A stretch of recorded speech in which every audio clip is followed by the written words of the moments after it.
All right. So, hello, everybody. My name is Ali Abubard, and I'm the curator at the Bill Reed Gallery. Welcome to our online panel discussion in conjunction with 13 Moons Around the Lake. Our discussion today features several of the bentwood chest artists featured in the exhibition: Autumn Walkem, Ed Archie Noisecat, Mike Alexander, and Tamara Archie. Today's discussion is moderated by guest curator Nadine Spence. Before I get started, I just wanted to acknowledge that the Bill Reed Gallery is located on the unceded and ancestral territories of the Musqueam, Squamish, and Tsleil-Waututh.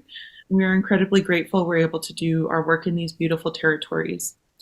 And just some housekeeping things. So this discussion will be recorded, and it will be posted up on our YouTube page in a few days for those who aren't able to watch live. There is live captioning available if you need it. And please keep all your questions until the end of the discussion, and we'll let you know when you can put them into the chat.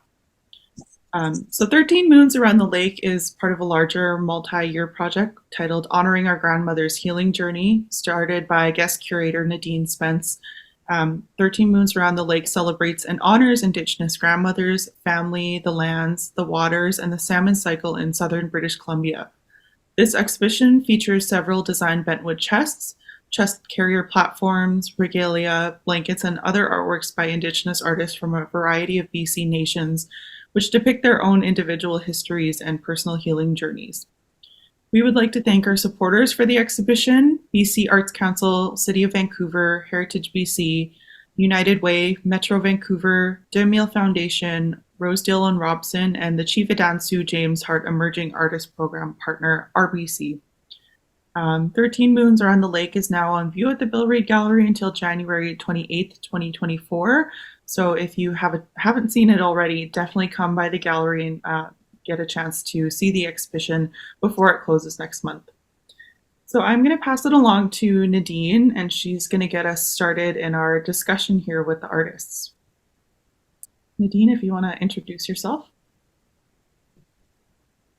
Hi, everybody. Can you hear me? Yes. Okay, good. So my name is Nadine Spence. I'm from Spence's Bridge. I'm now living in Vancouver, downtown East Side. I started this project, I think, in 2021 during a pretty tough year for all of us with the findings of the original 215, and we're still continuing to find the children of the residential schools, major fires in Lytton throughout BC, and then also flooding.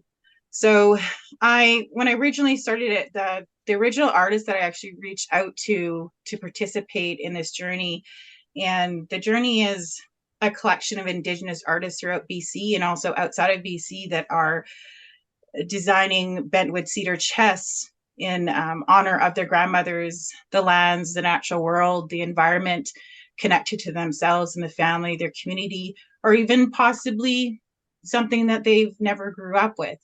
So the first artist I actually wanted to ask some questions to that came aboard was actually Ed Archie Noisecat.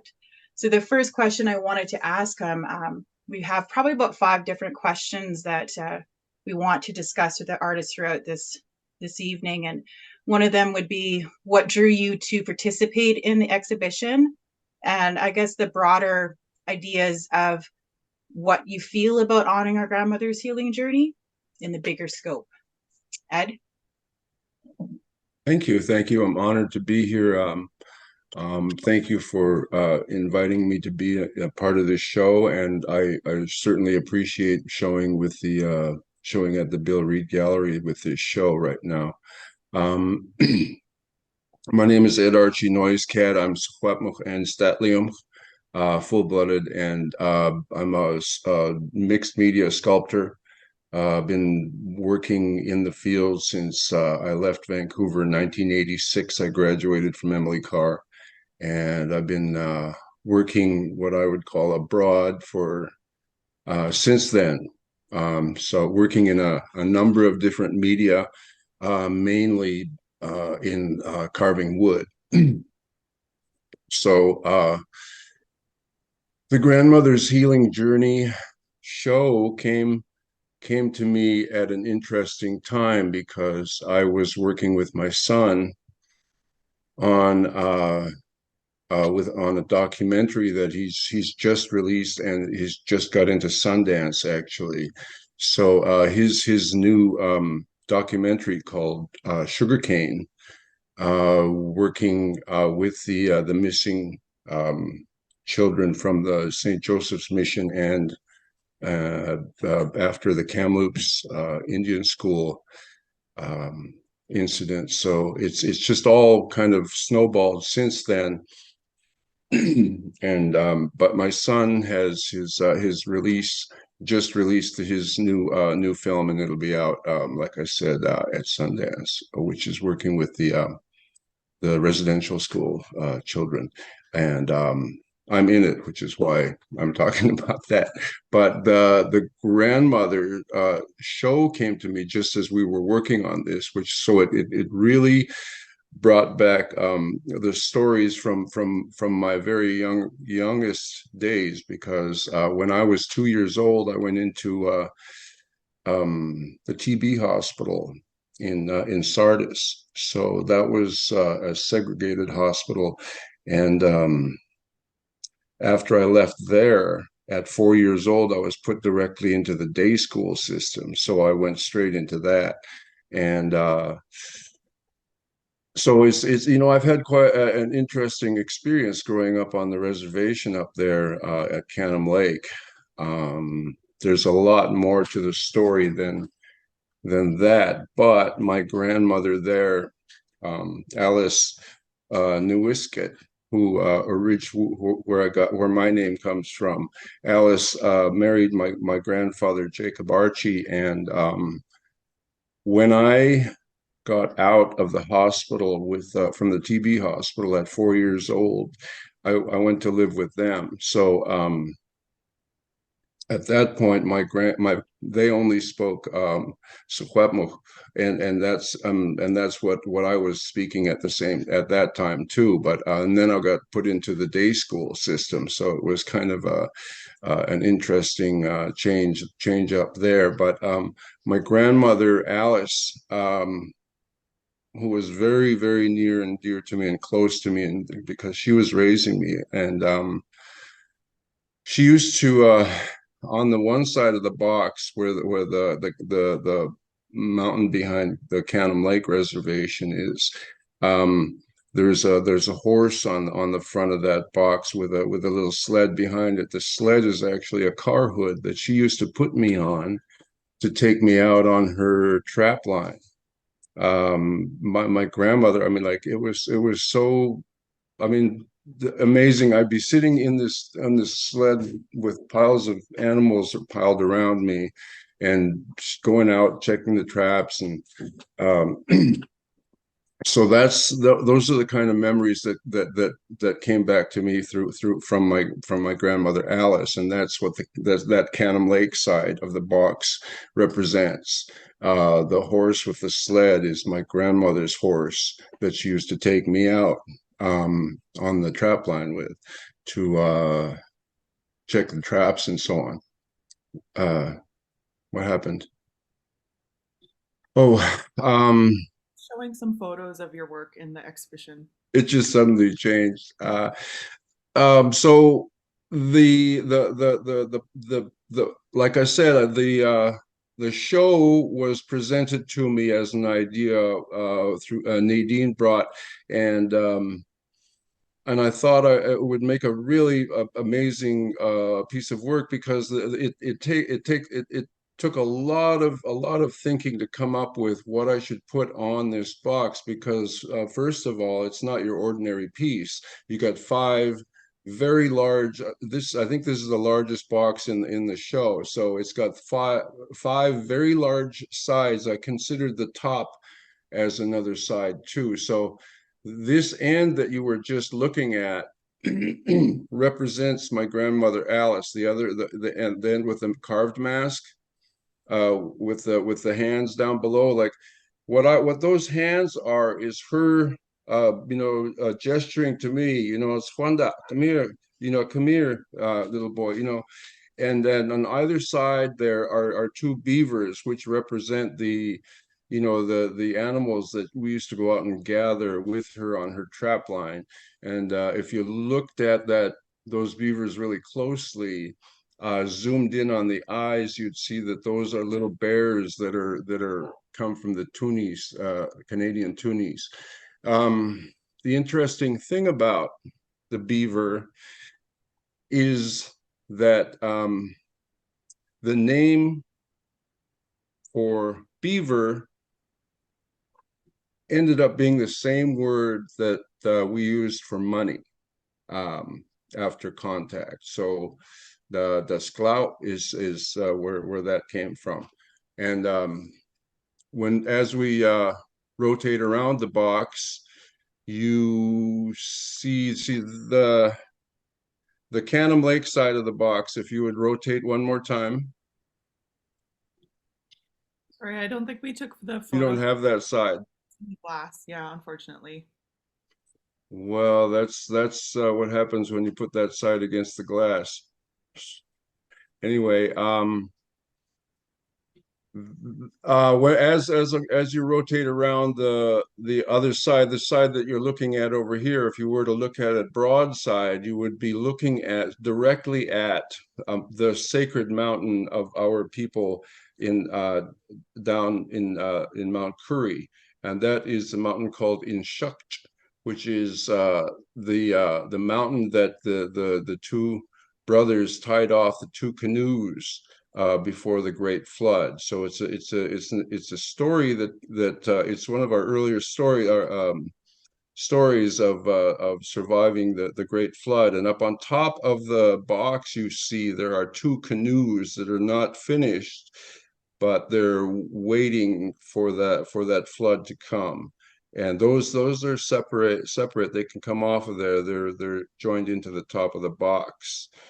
On this end of the box that you see there is a carved portrait of my other grandmother, Annie Smith, who is the daughter of Nkasusa, who was one of the great chiefs from Mount Currie. And that bloodline comes directly through my father, and I'm the eldest son of my father, who was Ray Peters, who was her eldest son, the eldest of 16 children, I believe. And so she's my other grandmother from down that way. And that's the image of the mountain there at the bottom. You see that little pyramid looking thing. I wish there were a clean shot of it, but that down there represents the bridge that crosses the river at the foot of that mountain. So if you were to scan back on it, you would feel like you were standing at the edge of that bridge looking across the river at the mountain over the bridge that is named after my grandmother, Annie Smith. So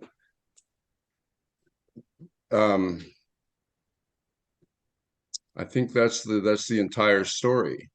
And so, like I said, when I was invited to be in the show, I thought it was the timing was pretty incredible, and I took a lot of time to think about what I was going to put on this box, because, like I said, it's huge, and I didn't want to do anything that was really ordinary, as with my work usually.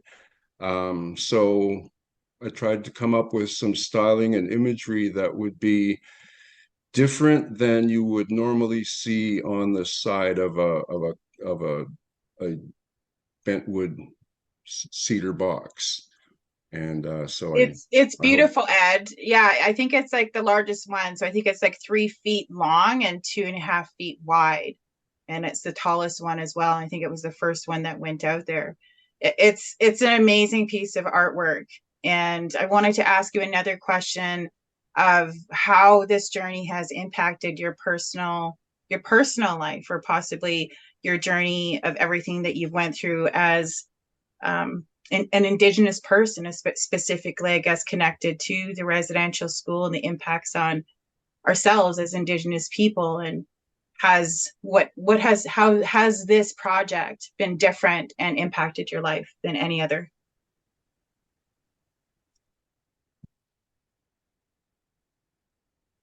Everything that's happening now is affecting me deeply.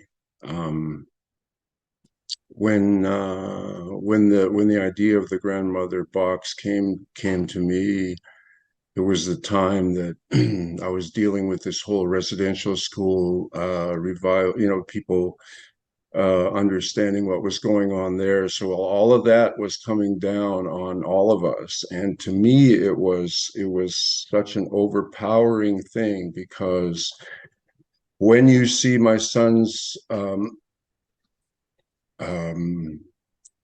film, you will get the whole story on what happened. So yeah, like I said, as it was all happening, it brought back so many really difficult memories, and is really hard to deal with. I don't know how my mother and my aunties and that generation dealt with this whole thing of having to relive those stories over and over and over again. I mean, I went through the day school system, and that was bad enough. So I mean, the torture and the trauma that they went through, and to have to relive that through all these meetings and so on, had to be just so hard, so difficult to do. I know it was difficult. I've talked to my mom and my auntie and other people, and we've had sweats. We've done a lot of healing. Actually, through my way of healing is through making art, and I spend 12 hours a day in my studio, you know, doing things, making art.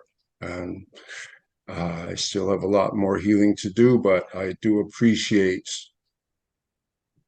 where I was able to get to through working this through. And I look forward to hearing the other artists' stories and seeing their boxes. I also tried to stay away from imagery, from seeing any imagery that anyone else was working with, so that everything I was doing was fresh. And as an artist, I'm always actually trying to do that. So my stuff kind of looks kind of different. It's because I want it to. So thank you for having me. Thank you, Ed. I think there would be maybe the last questions to ask you would be the matriarchs in your family and how they impacted your artist practice, and if they have, and also the other upcoming projects that maybe you have coming up for us to watch and be a part of as well. Thank you for asking. Yes, like I said, my son's documentary that's coming out called Sugarcane, and also behind me are some of the pictures of my grandmothers, and my one of my most wonderful aunts is Martina Pierre, who was gifted with the Woman's Warrior song that was brought to her through a spirit called the Black Crawler, and I made a poll with that story represented at the in Whistler at the SLCC. So that's a 20-foot piece over there, one of my story polls. What was the question? Just about what projects, new ones that you have coming up for yourself personally. So you mentioned the one with your son. So it's like a documentary that's happening, and it's called Sugarcane. It just got released, yes, and it got into Sundance, so that's a pretty exciting thing. Where can we find it? I don't know right off, because he just got it into Sundance. He just locked up the lock version of it for the film festival. So it'll be, I think he's going to have a screening up in Williams Lake pretty soon, actually, before Sundance. I'm not sure, but just follow my son from my son's social media. He's Julian Brave Noisecat.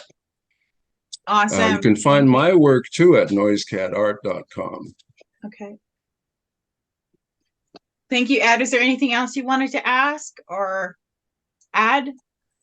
Like I said, a lot of healing was done, and I think that we probably have an awful lot more to go. But I do appreciate the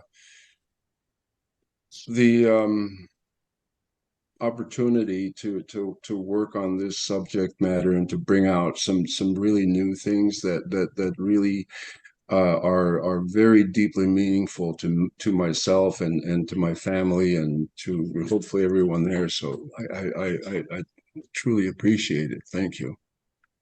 Thank you, Ed. Alia, did you want me to continue on or did you have something that you wanted to add? No, I think that was great if you want to continue with the other artists. Okay, so the next artist that I'm going to have speaking is Autumn Walkem.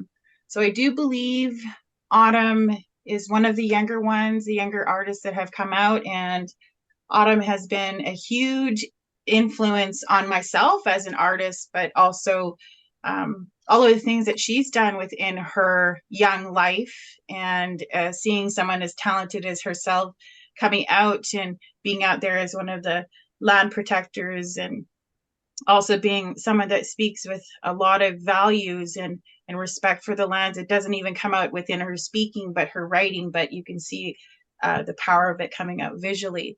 So what I wanted to ask Autumn was what drew you, of course, to participate in this exhibition. And yeah, just wanted to hear what Autumn had to say about that.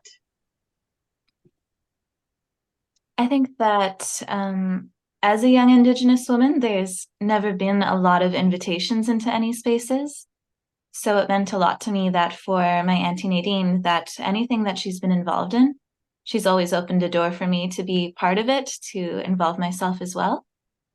And how valued that makes me feel by the woman in my community, that herself and people that she's introduced me to have offered me that sort of care and invitation into the work that they're doing.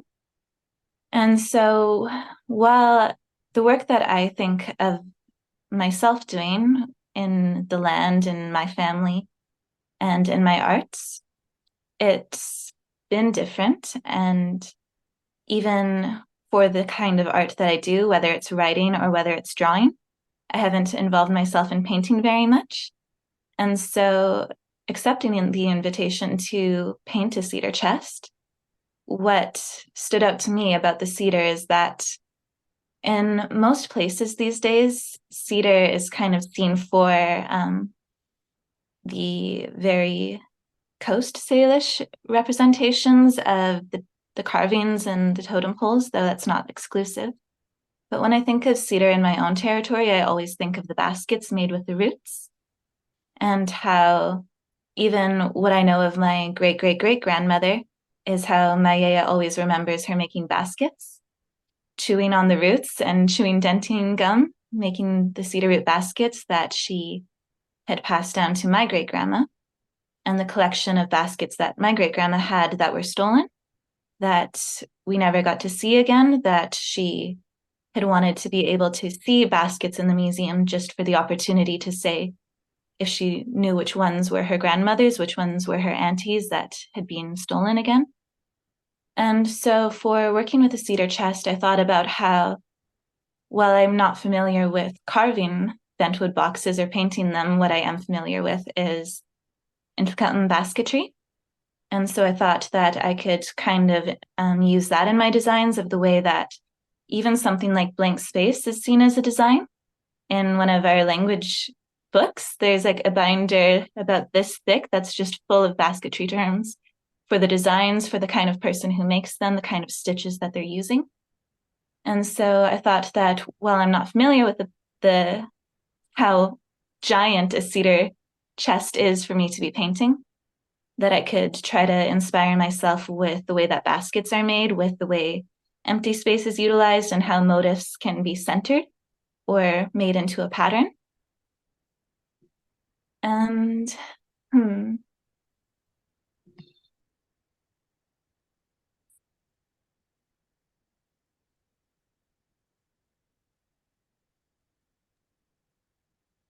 So Autumn, your piece is amazing. And I remember when I went to your house and I told you I didn't want you to tell me what it was because it always seems you have a way of not just visually, but how you communicate it verbally in story is very powerful. Could you tell me a bit about the matriarchs in your life and the impact that they've had on your practice as an artist? Yeah, I'll start with how when I'd first heard the term strong woman, I was very confused about it because there was no woman in my life, in my family, that I knew as anything but strong. And I was raised like by a single parent, by my mother. And every summer we'd be sent home to my reserve to live with my yaya, her mother. And on my reserve as well was my yaya's mother, my great grandmother. So I felt that my childhood, I had the benefit of these three women in my matrilineal line to guide me and look out for me and kind of pass down the different teachings that they did. My great grandma, she passed away, I think probably 5 years ago now when I was 17. And so that was another thing that came in the invitation to work on the cedar chest is the invitation to kind of have something symbolizing like the love and honor that I have for like my great grandma who's passed away,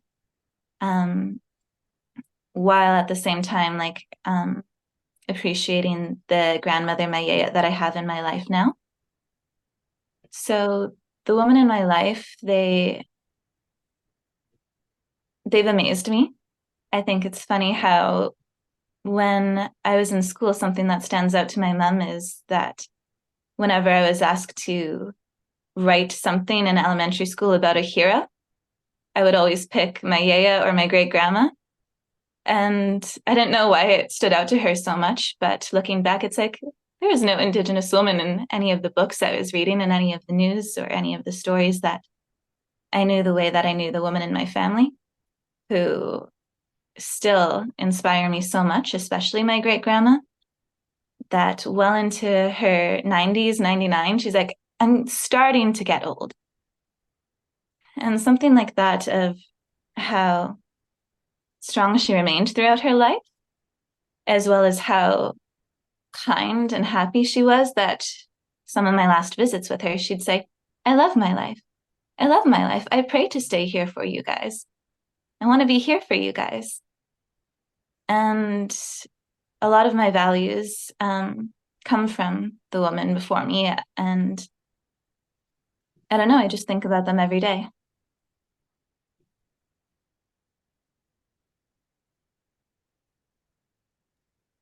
I always love hearing about that. She made it to be, I believe, 99. She was an amazing lady. She looked so tiny, but you knew she was strong.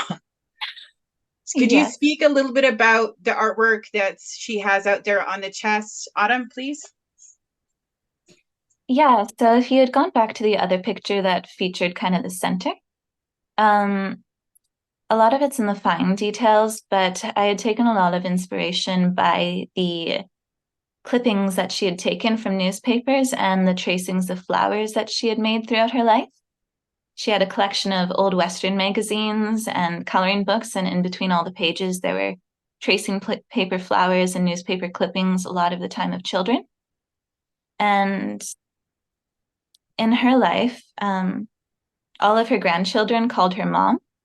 A lot of people in the community, they called her mom because she had taken in so many children, like throughout her life, and filled that role for them, that it stood out to me in that way how children were such an intrinsic part of like Infant values that when it was time for people to eat, she'd be reminding my yaya, it's supposed to be the children first. It's supposed to be those families, those young families, the children need to eat. And how I remember watching the news with her before, which was always a strange experience being with the oldest person in your nation who lived through so much, like watching the world through like just a tiny screen and knowing how much has changed, but watching the news and how horrified she was like at the things that would happen especially like the worlds that children were living in, that it stood out to me to see these two newspaper clippings she had. One of a child, like a toddler, dressed in winter clothes at a protest, and another one of a child, again very young, who was at a memorial. And so the way that I see the world, which I've been learning, is like very validated through Mfka'n language that I've been learning with my grandmother. There's a lot of duality in it. So when I think of honoring my grandmothers, and I think of honoring the love that she gave for us, that she witnessed these injustices to the world and to children, and those struck her, and that she had her own role in being a safe haven for children, being so strong and kind to us as an example, to pass forward such old knowledge, and in a way that never felt that distanced. Because if I'd ask her for a story, she's like, I don't know any old stories, but she'd say, hey, did you hear about this old Indian news? Did your grandma tell you? Did your yaya tell you about this old Indian news? And then she'd go on to tell me a story, whether it was from the century she lived in or those before. And so I wanted to include the way that she witnessed the world, and like the horseshoe on there, she loved horses. She'd always tell me how that was a good sign, like it would kind of a healing sign for herself, about how they approached her in her dreams and how they were just so everyday part of her life. And the flowers too, that I tried to give her jewelry before, but she wouldn't take it. But the beauty that she always nourished was in these gardens that she kept, these flowers that she grew, the time she took to color them in and to trace them, and to always have sweets in the house. I think of that as little points of beauty that she did nurture. And there's fireweed in there too, which is like, I remember her for our berry picking. And on all sides of the chest, there's just kind of associations I make with the love that a grandmother has given to us, and that in my own life, like getting older and taking on more roles in the community of like being an adult, of how now I have the benefit of being able to participate in kind of these own ceremonies of like, I get to learn now how to do the fishing. I get to learn now how to do the gardening. And in this, like, I get to learn too about how the elders that I do have, like I do have opportunity to spoil them now the way that I didn't get to ever return when I was a child, of being able to return the gifts of salmon and return the gifts of, I don't know, berries. Those kind of green lines there on the chest, those are fir boughs. And one of the reminders that I always had growing up is that if I ever felt emotional over anything, I could go to the water to wash away any hurt, any pain, any anger that I carried. And fir boughs was one of the things that you could brush yourself down with. And how something like that, fir boughs and water, it's such a pure cleansing ceremony that you don't have to give anything for it. You don't have to offer tobacco or ask permission in the way, like, the water's there for you already. The first memories I have of like even learning to bathe, it's like, pray to the water. The water will always listen to you. The spirit is always listening and there for you. And how that's something that was passed down from my great grandmother to my mom, and from my yaya to me. And my family, especially, if relationships between mother and daughter weren't close, then between grandmother and granddaughter were always very close. That's beautiful, Autumn. That's one of the questions I wanted to ask you, was how this has affected or impacted your own personal healing journey. And it sounds like you've already have a lot of experience with the ceremony and the cleansing already. I think it has had its own impact as well for these kind of upheavals in community of Kamloops is where I went to school, like when I wasn't at home on my reserve in Nikomin during the summers, of how I had the connection to the community there and to those who lived here in Nipmuc territory that went to school at the residential school in Kamloops, that was such a jarring impact to our people, followed by the fires and floods that haven't gone away in the time since, and like my own relationship with wanting to protect the land. That being part of something that made me slow down and pay attention to these fine details and to my own feelings about it was an appreciated opportunity, but as well just more of the symbolism of having a woman, my own auntie, there for me in my community, and as well as like her own relatives and getting to meet people like Tamara and others involved in this, that it has been just a sweet experience to feel that there are those care, there is that care that's extended and nurtured that sees young people, because I worry too for those who are younger than me that with this being all that they know of the world, this very rooted colonialism and climate change, to see like Nadine's grandchildren and have relationship with the children in her family as well throughout this project, that it stands out to me like how urgent it is to carry this love, and how fortunate I feel that I don't have to be the only one when there are others who are involved in this project. And yeah.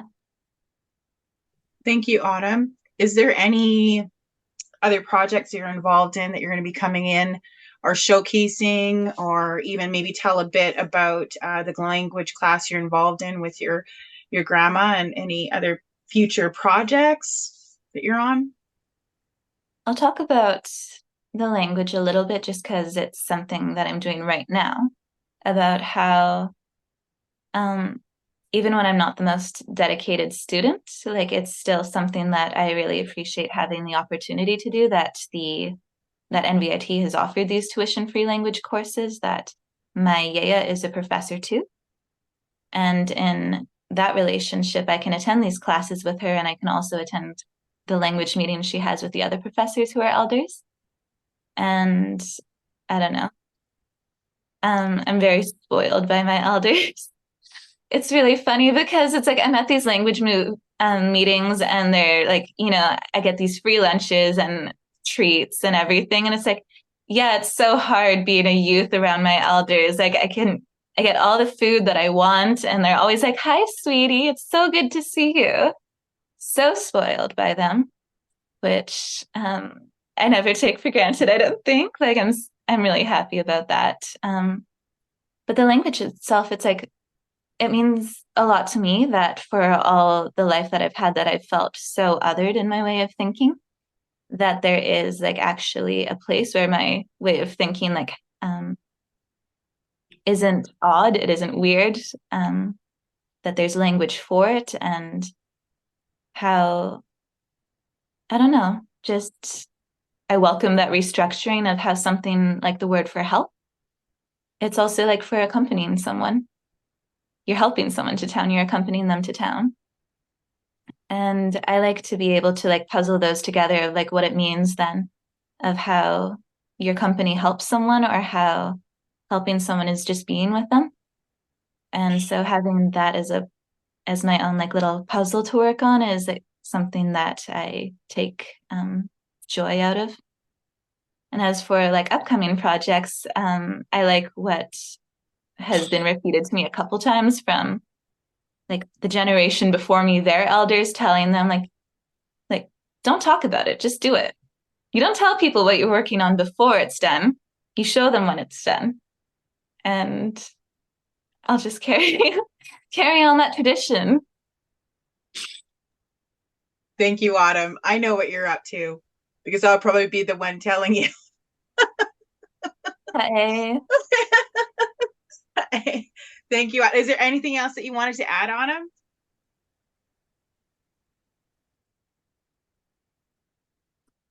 Not that I can think of at this time. Thank you, Autumn. I appreciate it. I love your words and I love your stories. That's an excellent last point you made there. And great presentation.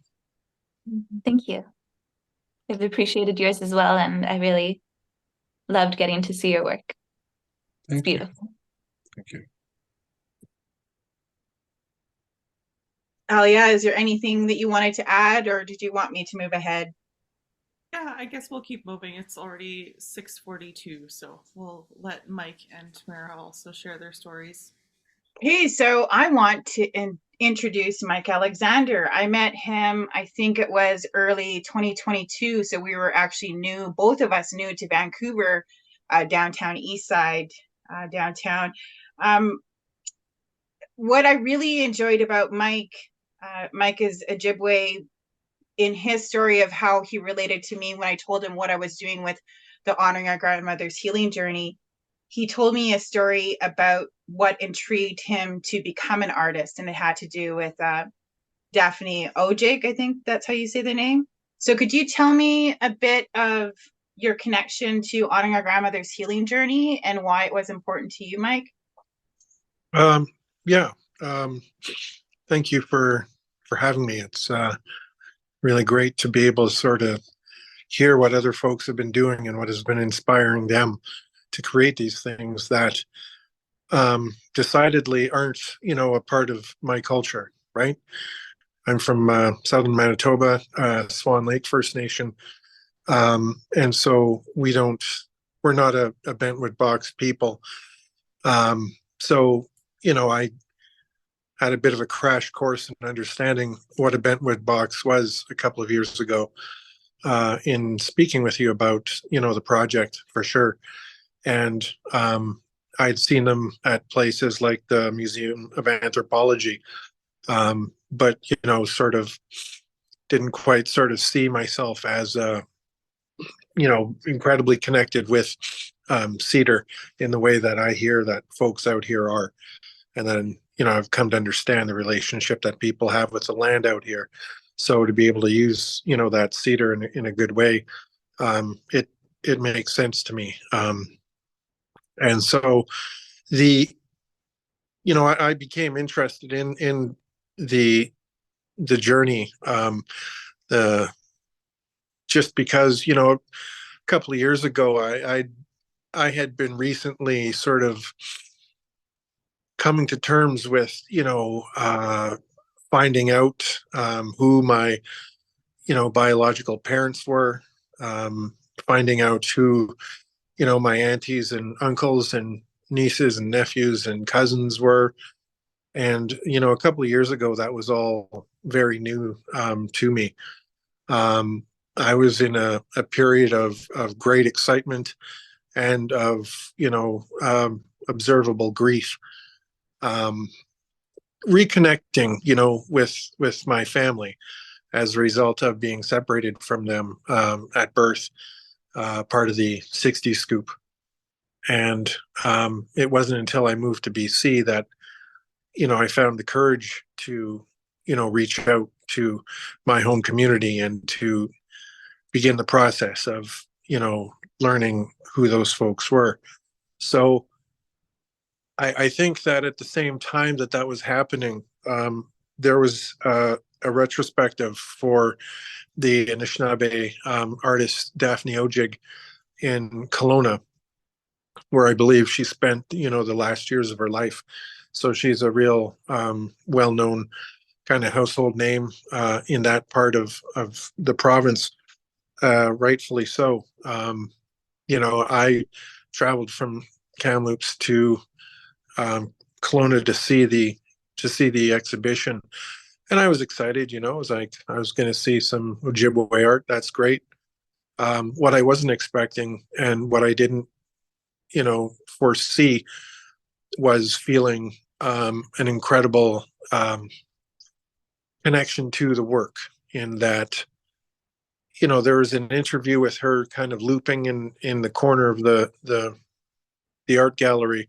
So I kind of got a sense of, her mannerisms, how she spoke, what she spoke of, and, what she looked like and how she carried herself. And I was quite taken by that while looking at, a dozen of her paintings. And it suddenly occurred to me that Daphne Ojig could have been, my grandma. She wasn't, but, in that moment, I began to realize that there was such an important sort of cultural connection that had been taken from me, as a kid, that, for the last few years I've been exploring, in my life, trying to reconnect, and not really knowing all the time how to reconnect. And so, art for me by that time had become sort of, the way that I sort of felt like this was the language that I knew, right? The visual sort of representation of stories and teachings and these sorts of things that I, you know, began starting to feel really good about, sort of feeling like these were things that, these are my stories, that these were my, it was my birthright ultimately, right? To be able to take a very traditional sort of Ojibwe style of painting, which is the Woodland School of Art, and to sort of follow in, the Daphne's footsteps, and it began to be very clear to me why I had been so drawn to, the art that I do. It was a healing, it became part of a very important, healing journey in my life, right? And I began to understand the spiritual importance of doing the work of expressing, what Anishinaabe culture looks like and feels like. And so it was really understanding kind of like that Daphne's paintings were medicine that she'd left for me to discover, that finally made me realize that, maybe my work is medicine for other people, for young artists and, young people searching for something. Perhaps it's, a way for them to sort of find, or at least be pointed in the direction of where they are headed in life. It's beautiful, Mike. I really appreciate the work that you've done on it, and especially the stories that you tell, and getting to know you throughout the last couple of years, a deep discussion. We talked about that disconnection between. So if you can tell me a bit about the work that you've done on your chest, that would be great.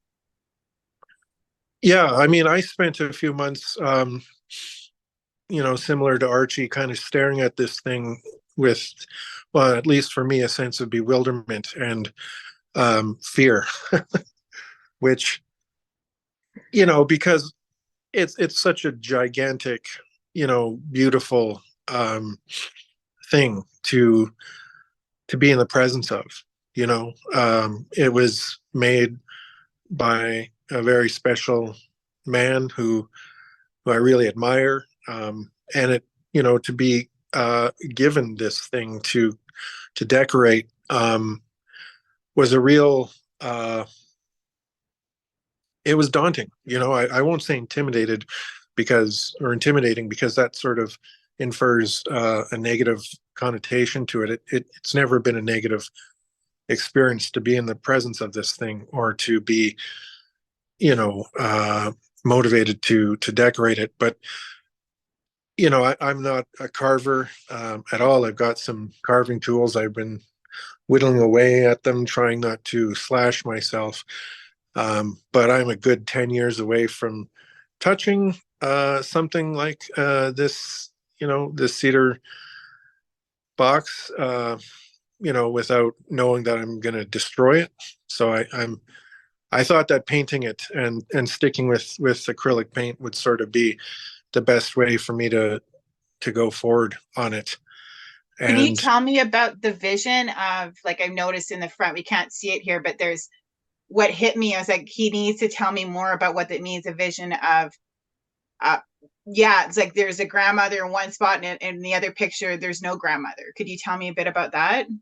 yeah, I mean, that sort of goes both ways. It can either be, you can either start off by looking at it and seeing that there's a grandmother, and then turn around and look at the other side of the box and there's no grandmother. Or you can look at it and see first thing that there is no grandmother, turn it around and then see that there is one, right? I think it kind of works in both directions, or at least it does for me, because, you know, I know, you know, my grandmother's name was Mary Wessine. I never met her. I don't know very much about her. And so, in this sort of vision that I have for it, you know, in my culture, we talk about and we, you know, practice, you know, the tradition of using spirit houses, where we will house, you know, they're used to house the spirits of loved ones until they can make their journey into the afterlife. And that's kind of what this box kind of looked like to me, or how it sort of spoke to me when I was thinking about, well, how do I do something for a person that I've never met? You know, how do I express love for a person who I can never hold? You know, I can't, that's such a tough thing for me to wrap my head around. But, you know, I felt I've been feeling the presence of my ancestors in my studio as I've been painting and spending time, you know, quieting my mind and allowing, you know, my spirit to sort of connect with theirs.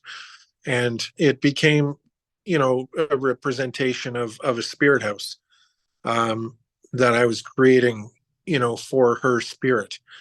It gave me an opportunity to connect with her on a different plane, you know, to sort of acknowledge her and to sort of say that, you know, you're on my mind and I've been thinking of you and I want to show you and I'd like to show my family, you know, what matriarchs sort of mean to me, you know. So I, I have a limited amount of tools, a limited amount of experience, you know, a limited amount of time to come home, you know, to come back home, to go back home.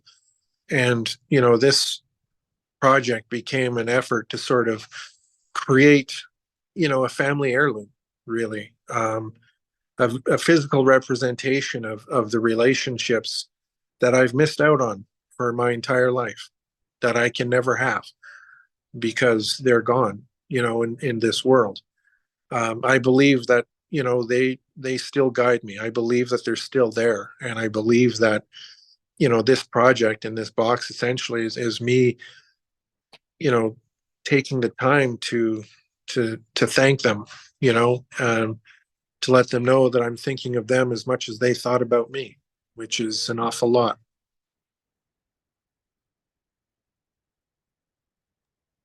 That's beautiful. I know, I think one thing on this journey we're talking about, you've always spoke about, really, I guess the word would be, it is challenging. As much as we don't want to say it's dark, but there's also, it's a challenging to ourselves to look at the things that we've lost or that we haven't had, and in the loss of not knowing our grandparents or even our own family. And I wanted to acknowledge you as well as an artist for opening my heart to my mind, to having a better understanding of what people go through that are actually taken from their parents or their own community, and not having that real connection to the community or the family, and what happens. And I really appreciate your honesty of you talking about that impact and what the struggle is and what you go through of trying to reconnect. And for me, it also shows, I know we had a lot of discussions about, I am very grateful, as much as in some sense, I grew up with parents and some type of connection to the community, but just all the different types of beautiful parts of what we have within our families that exist, and also the challenges to the losses of our language and our connections to our grandparents and our family and community is huge. And so I wanted to thank you, Mike, for opening my eyes in a part of my healing journey to recognize and to have more empathy and compassion towards the ones that were adopted out, that we also lost to a part of our community. And how do we nurture our people that come home in a way of properly making sure that they are welcomed home when they come home? Is there anything else that you wanted to add? Like, is there like any projects that you have coming up that you wanted to invite us to, that you have going on? Yeah, I mean, I want to say that, in the past, since this project began and I started working on this, that, I've been developing relationships with my sister, my biological sister, with cousins and aunties and now former band counselors and, just people who are living their lives and who are welcoming me home. It's really special to be able to do things like visit my mom's, spirit house on the res. It means a lot. And so all of this sort of fuels me to kind of continue doing the work, understanding that grief is a part of healing, right? And to be able to express that grief in a healthy way. I guess I'm doing that somewhat publicly because it's so new to me. And I want to just always ensure that I'm sort of doing things in a good way, even if it is sort of the expression of pain and of hope and of all these things. What it all means as far as the future is concerned, I haven't really announced this publicly yet. So I guess this is it. But I have been approved for a $30,000 grant from the First Peoples Cultural Council to continue mentorship with my mentor, Mark Anthony Jacobson. He is one of the greatest living practitioners of the Woodland School of Art, and he's been sort of guiding some of my journey for the past 4 years now. And, he's invaluable to me. And I'm really thankful that, this will be the second or third grant now related to developing this relationship with, a fellow Ojibwe guy who, understands what it's like to be young, who understands what it's like to sort of need guidance, and to stay on that red road kind of thing. So we're going to carry on, I think, there'll be an exhibition with him sometime, date to be determined.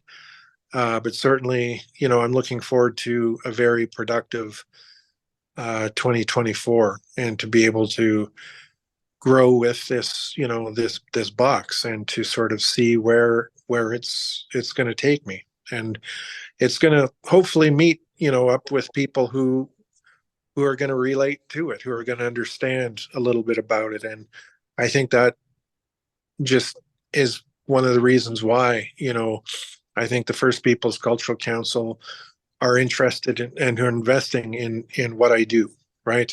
It's a spiritual sort of journey that I'm on. And I think that's inherent. I think that's everything that every artist here tonight will be talking about. And, I think it feels really good to be able to carry on into the future with this ability to access, healing sort of components that life requires.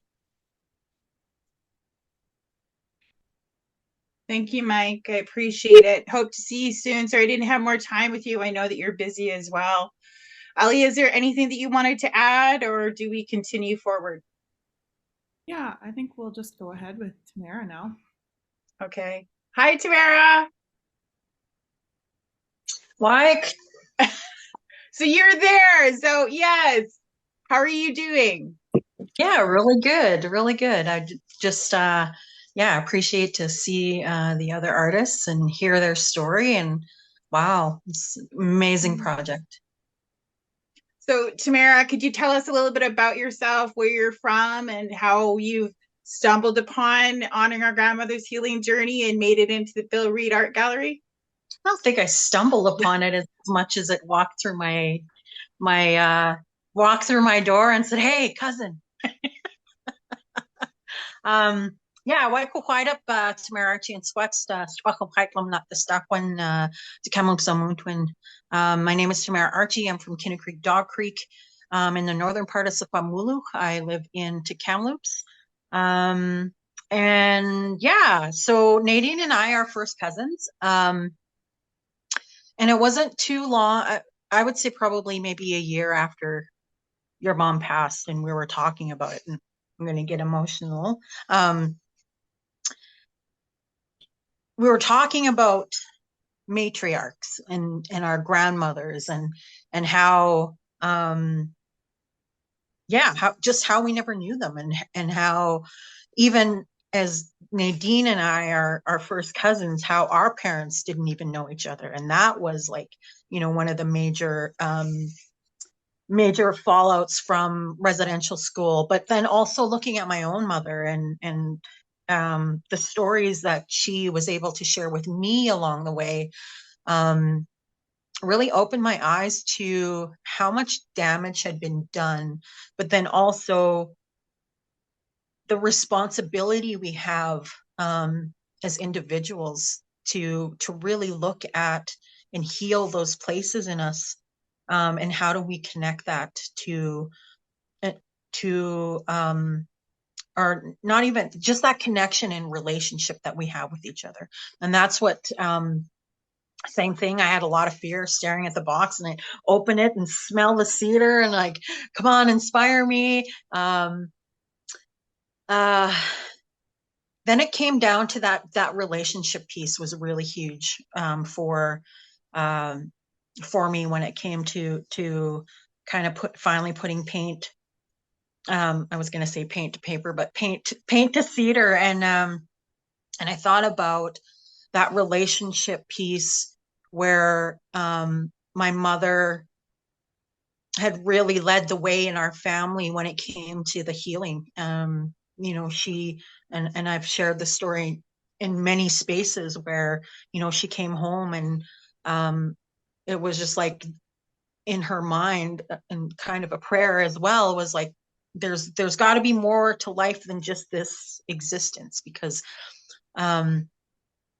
we weren't happy as a family. We weren't bonded as a family. There was a lot of anger, and then, so she's kind of started that ball rolling. And so we started healing as a family.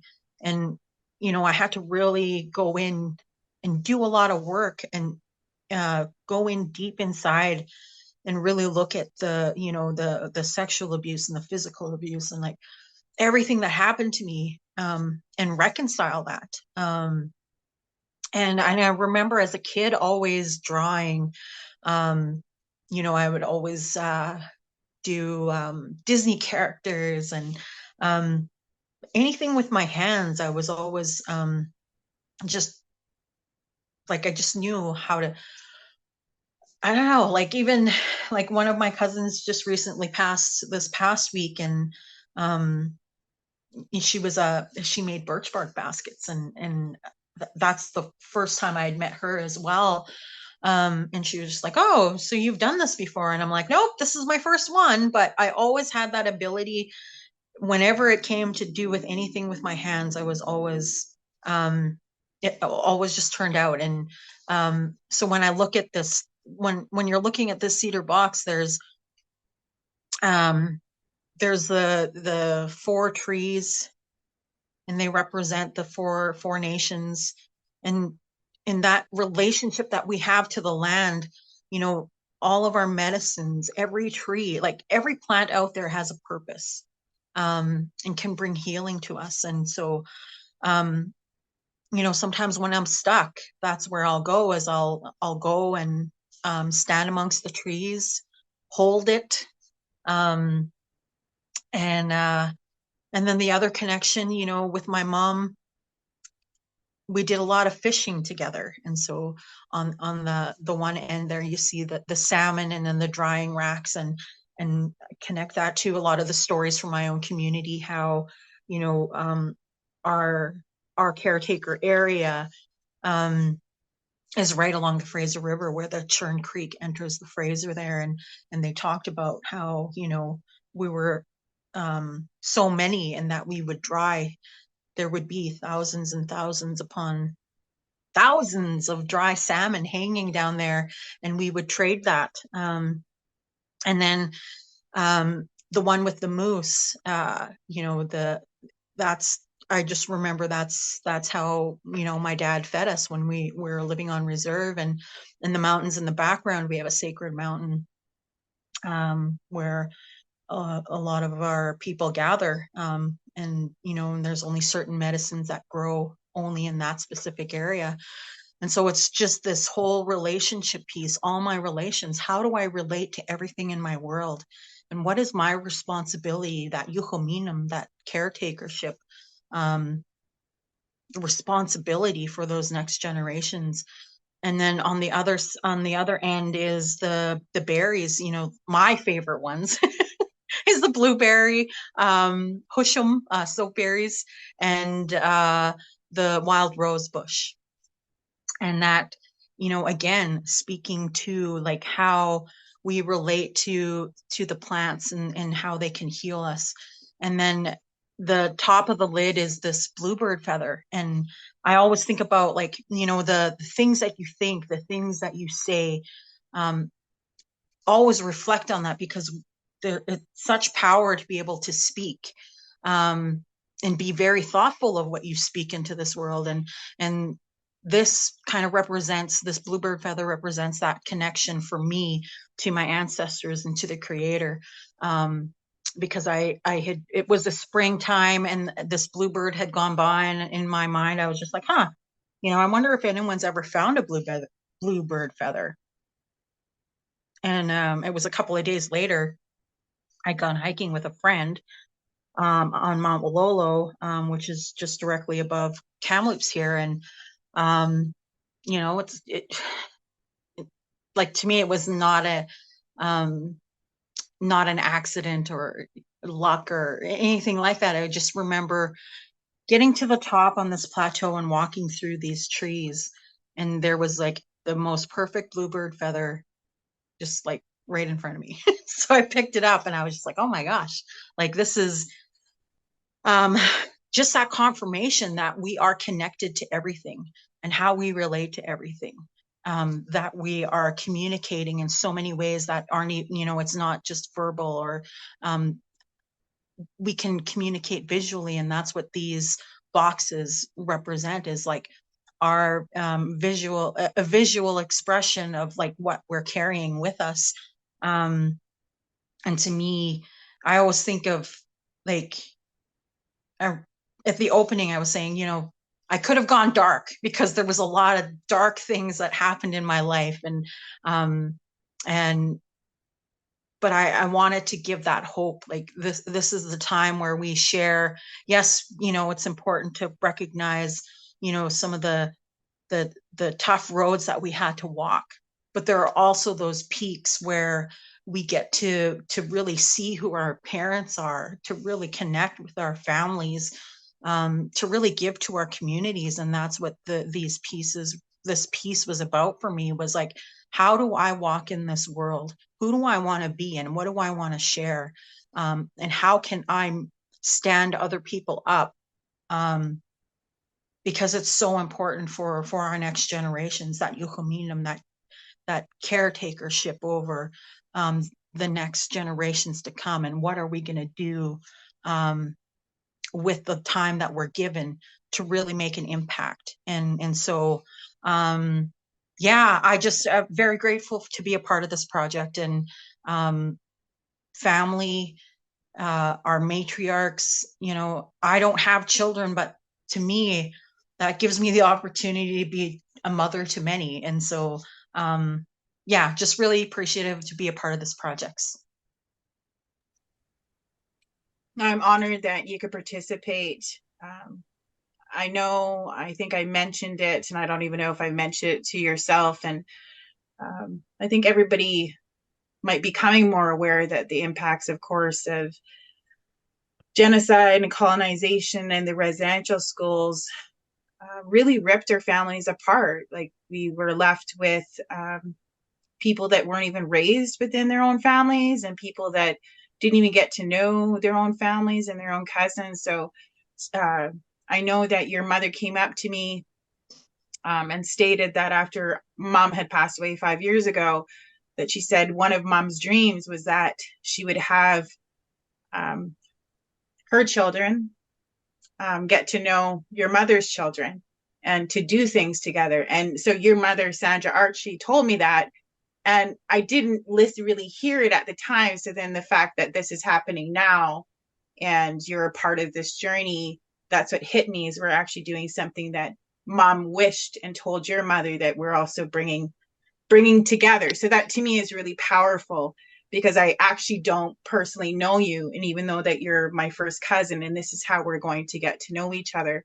And there's a lot of people that I'm actually connecting to that are relations or have stories or pictures of our family. And we don't have very many of these pictures. And the other thing too that was stated is, this is for some people, these are also pieces that are starting their family legacy artwork that shows this is who they are, where they're from, and this is a part of their history now that they would be passing on to the next generation. I find that really powerful. So I really appreciate you, cousin, for being a part of this, and everything that you've brought in support, not just through here or through honoring our grandmothers, but other projects that we've actually worked on together that seem to have led up to this. If you have anything else to say about what it's brought to your own personal healing, and then maybe you have some upcoming projects that maybe you want to invite people to or to get involved in, you can do that. I don't have any projects. I'm kind of I do a lot of work just in terms of just passing on next generation, just thinking of like standing up that next generation of leadership that I do with my work with the organization of Comité Secouam. And to me, that's a really big piece of bringing knowledge carriers and elders together with the next generation, and really having them share what they know. To have the youth walk on two legs, where they strengthen their knowledge of their indigeneity, whether they're Secouam and Tokapm, and be a part of that, where they're connecting and building those relationships with elders, and going out on the land and walking it. And when we talk about Yuhuminum, that we have to be out on the land to see what's happening, so that in order to protect it, we can bring that back. And so to me, that can happen in many forms, and art is just one of them. We did in our program this year where we taught them how to harvest soap berries, and how to preserve them. We also did like medicine gathering, and taught them how to make a cough syrup, and a rub for their muscles, and different things like that. And so but we also did like storytelling, and that's another way, another art form. And so to me, it's just bringing all of those together, and recognizing that we're all here. All of our choices have brought us together, and that attraction that we have brings us here to create something great. And just encouraging that wherever I go and whatever I do, and wanting to pass that on to the next generation. Yech Jux them. Thank you, Tamara. Leah, so what does it look like for time and closing? Is there any other questions that anybody has or they want to add or? Yeah, we've got a few minutes here. We did have one question in the chat. I think this was more directed towards you, Nadine, because you were the curator of the exhibition. So where did the title 13 Moons Around the Lake come from?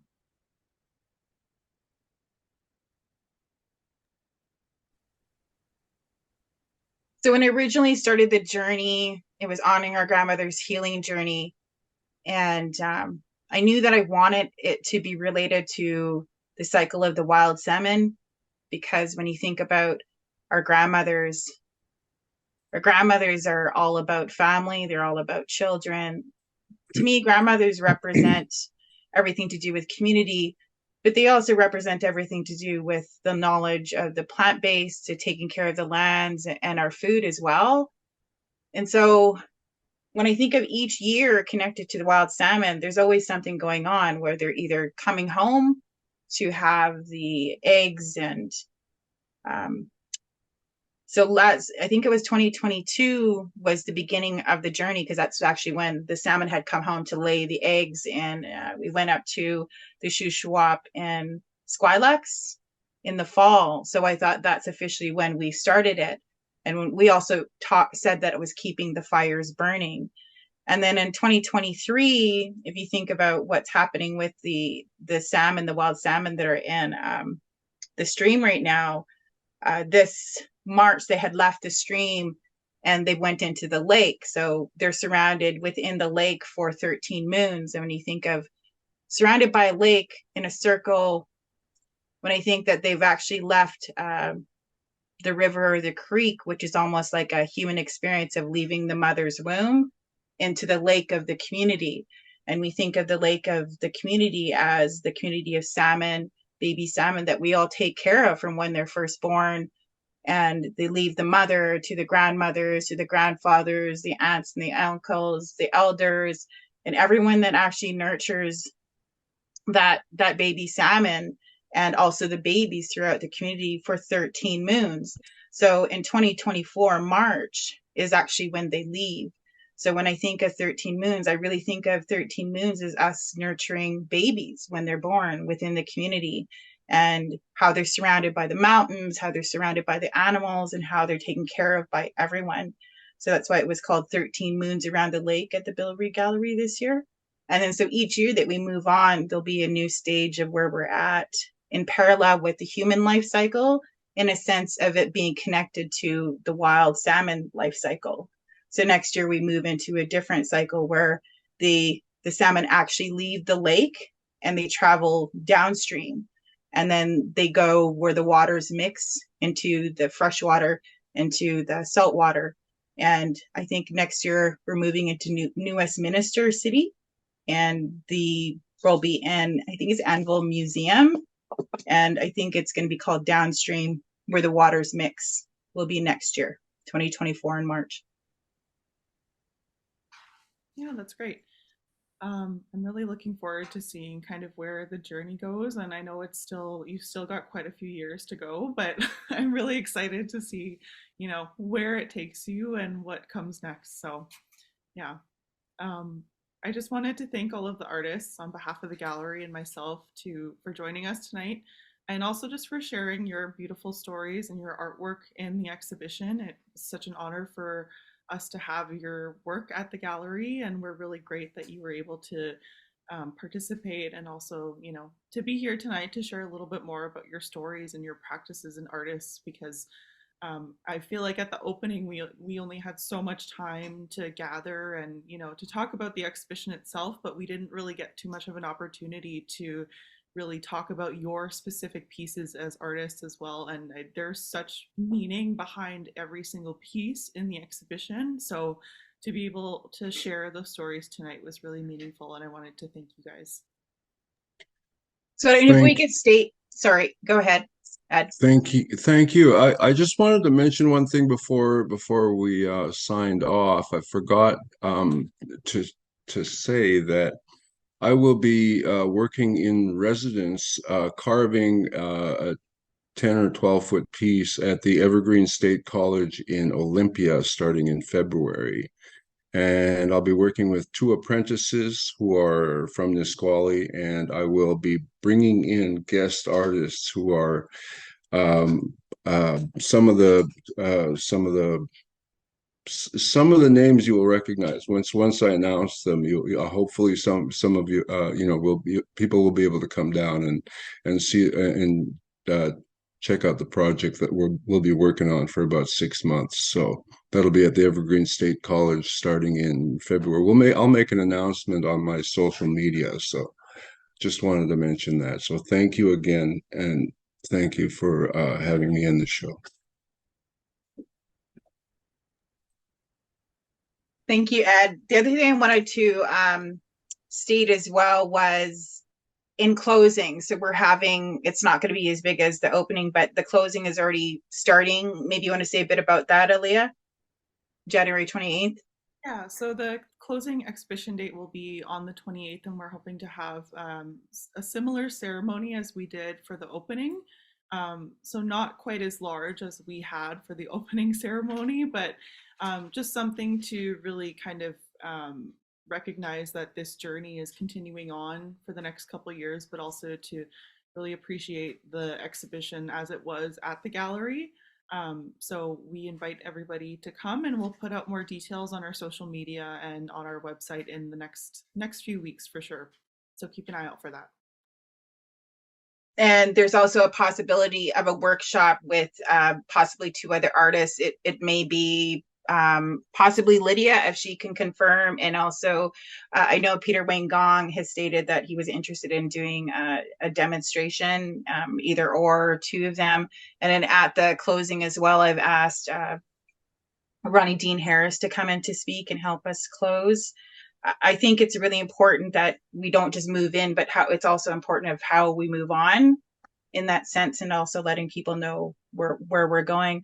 But I just want to make sure that everybody had been able to say something. If Mike has something to say, something short, Autumn, Tamara, before we close. Oh, Mike, I've been glad to hear all of you guys. It's been really nice to know more about your guys' practices and values that you put into your work. So thank you all for sharing. And yeah, I'm losing words now. But yeah, I've been glad for that. Thank you, everyone. I was going to try to put something on the message board, but I'll just say thank you all again for for the program and for the show and for everything that you've done. I appreciate it.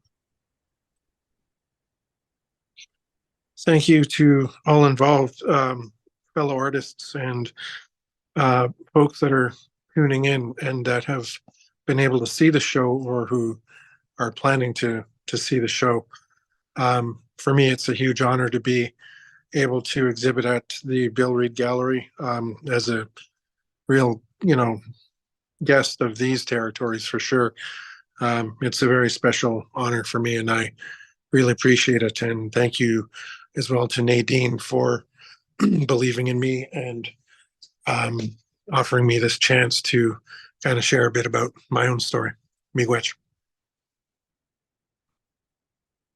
Yeah, my sentiments exactly. Thank you for the opportunity to be a part of this. I know, I definitely wouldn't have pursued it. I would have been just kind of like painting in my, in my little basement suite and not really sharing too much. But it's really opened me up to wanting to do more art and to share it out, because it is a part of who we are as Indigenous to have that expression and share it. And just really want to thank everyone at the Bill Reid Gallery for this opportunity. And I just look forward to getting together again, and just appreciate everyone's words tonight.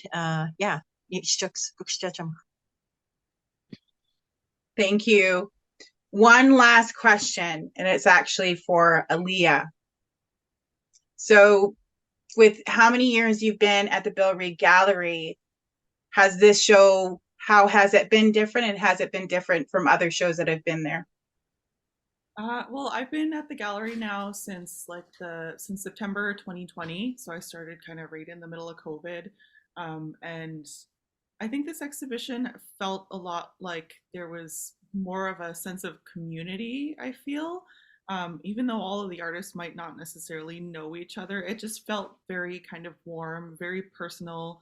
And all of the artists that we usually feature at the gallery, there is a story behind each of their artworks, but for this one, it felt very personal, especially when we're talking about matriarchs and just the importance of them, and not only our lives, but the inspiration that we carry through and through artworks, especially. Um, I just felt like this one was very different in some of the content that we had, but also just the variety of artists that there were. So I was really, really happy with the way that the exhibition turned out. And I really hope that everybody who's watching has been able to see the exhibition in person. And if not, then definitely come down before the end of January to see it. Mm-hmm. Awesome. Thank you. The other thing, I wasn't sure if we're allowed to state it, but I'm going to state it because I know that the Bill Reid Art Gallery does not necessarily sell. You promote and you showcase artists and you feature them and you support and you're included in the community.